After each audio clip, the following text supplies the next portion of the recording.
আজকের ভিডিওতে আমরা জানবো কাটুই পোকা কি, কিভাবে চেনা যায়, কতটা ক্ষতি করে এবং সবচেয়ে কার্যকর উপায়ে কিভাবে দমন করা যায়। কাটুই পোকা কি? কাটুই পোকা আসলে একটি মথের শুঁয়োপোকা। পূর্ণবয়স্ক মথ রাতে ভুট্টা গাছের পাতায় বা মাটিতে ডিম পাড়ে।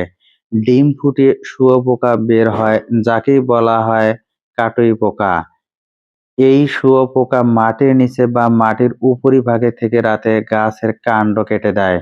কাটুই পোকা দেখতে মসৃণ, ধূসর ও কালচে রঙের হয় এবং 2 থেকে 4 সেন্টিমিটার লম্বা হয়। স্পর্শ করলে কুণ্ডলী পাকিয়ে যায়।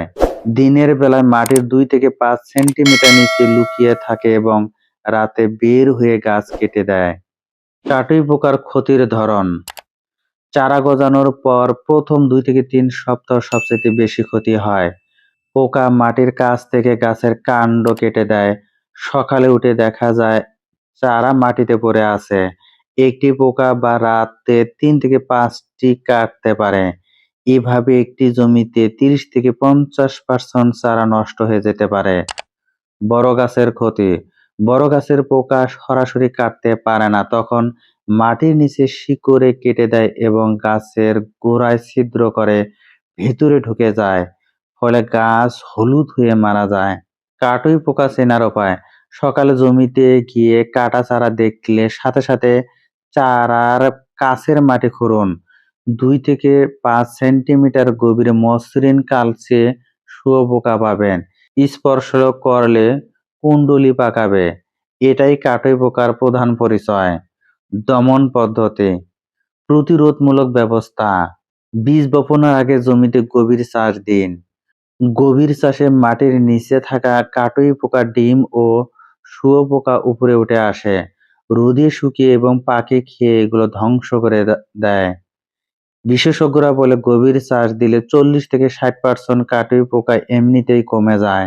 জমি পরিষ্কার রাখুন: জমির আশেপাশের আগাছা ও পুরনো ফসলের অবশিষ্টাংশ পরিষ্কার করুন। এসব জায়গায় কাটুই পোকার মথ ডিম পাড়তে পছন্দ করে। জমি পরিষ্কার থাকলে মথ ডিম পাড়ার জায়গা পায় না। রাসায়নিক দমন পদ্ধতি: মাটিতে দানাদার কীটনাশক প্রয়োগ। কার্বোফুরান 5G এটি সবচেয়ে বেশি ব্যবহৃত এবং কার্যকর কীটনাশক। বিঘা প্রতি 4 থেকে 5 কেজি বীজ বপনের সময় বা চারা গজানোর পর গাছের গোড়ায় মাটিতে দিন।